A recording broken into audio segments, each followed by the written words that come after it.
दोस्तों आज की इस वीडियो में हम लोग बात करने वाली है न्यू इंडिया एश्योरेंस कंपनी के बारे में। दोनों दिनों से ये स्टॉक काफी ज्यादा स्टॉक मार्केट में ट्रेंड हो रहा है और इसके वॉल्यूम्स भी अचानक से बढ़े। अगर मैं इसके 1 मंथ की रिटर्न्स की बात करता हूं तो 8% ये ऊपर जा चुका है। अगर मैं पूरे एक साल की रिटर्न्स की बात करता हूं तो हालांकि कंपनी 27% डाउन एक साल में, लेकिन 5 ईयर रिटर्न्स में 79% तक अपने इन्वेस्टर को इससे रिटर्न्स दिए। आज की इस वीडियो में इसके बारे में डिटेल में बात करेंगे, फंडामेंटल्स और फाइनेंशियल्स दोनों भी देखने की कोशिश करेंगे और आने वाले दिनों में इसके लिए क्या इंपॉर्टेंट रहेगा इसके बारे में डिटेल में बात करेंगे। वीडियो को मैं स्टार्ट करूं उससे पहले चैनल के ऊपर आप पहली बार आए हो मैं तो मेक श्योर कीजिए चैनल को आप सब्सक्राइब करो। यहाँ पे हम लोग स्टॉक मार्केट के रिलेटेड बहुत सारी चीजों के बारे में बात करते हैं।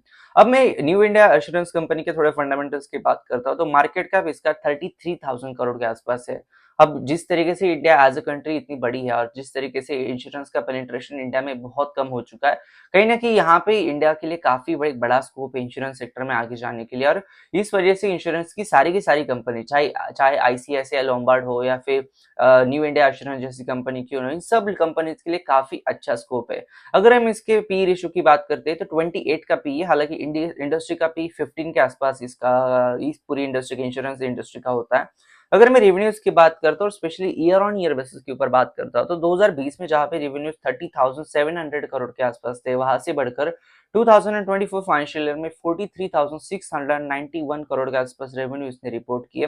काइंड ऑफ एक अच्छी स्टडी ग्रोथ आपको देखने के लिए ईयर ऑन ईयर बेसिस के ऊपर मिल रही है। अगर मैं क्वार्टरली बात करता हूँ रेवेन्यू तो हालांकि 10,000 करोड़ के आसपास रेवेन्यू जून 2024 के आसपास थे, वहां पे 11,900 करोड़ के आसपास रेवेन्यू इसके जून 2025 क्वार्टर में, यानी कि जो लेटेस्ट क्वार्टर के रिजल्ट है यहाँ पे डिक्लेयर हो चुके हैं।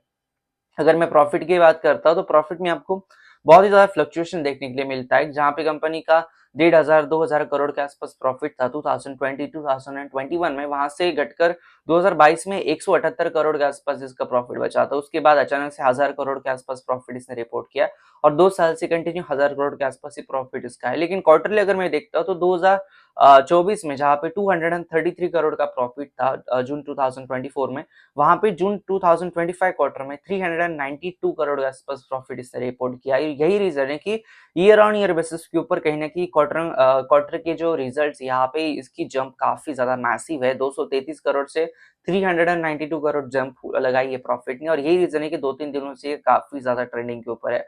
अगर मैं शेयर होल्डिंग पैटर्न की बात करें तो प्रमोटर के पास 85% के आसपास स्टेक है, डीएस के पास 11% के आसपास स्टेक है, रिटेलर के पास 2.37% के आसपास स्टेक है, एफआईएस के पास 1% और म्यूचुअल फंड के पास 0.07% के आसपास स्टेक है।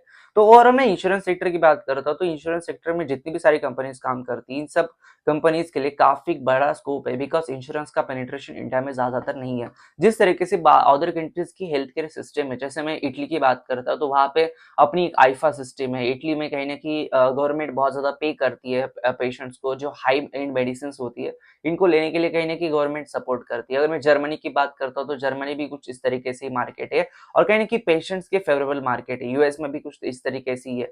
तो इन सब कंट्रीज को मैं देखता हूँ। यहाँ पे दूसरी साइड पर अगर मैं इंडिया को देखता हूँ तो इंडिया में इंश्योरेंस सेक्टर का बूम इतना नहीं है और इंश्योरेंस इतना ज्यादा प्राइमरी लेवल के ऊपर दिखा नहीं चाहता। तो कहीं ना कहीं इंडिया को आगे जाकर एक काफी अच्छा स्कोप है, बिकॉज जिस तरीके से हमारी आबादी है 150 करोड़ के आसपास हमारी पॉपुलेशन है, वहां पे इंश्योरेंस सेक्टर के पेनिट्रेशन अगर मैसिव तरीके से होता है तो इन सारी कंपनीज को बहुत ज्यादा फायदा भी होगा और एक इंश्योरेंस बेसिक नीड भी होती है ह्यूमन लाइफ की।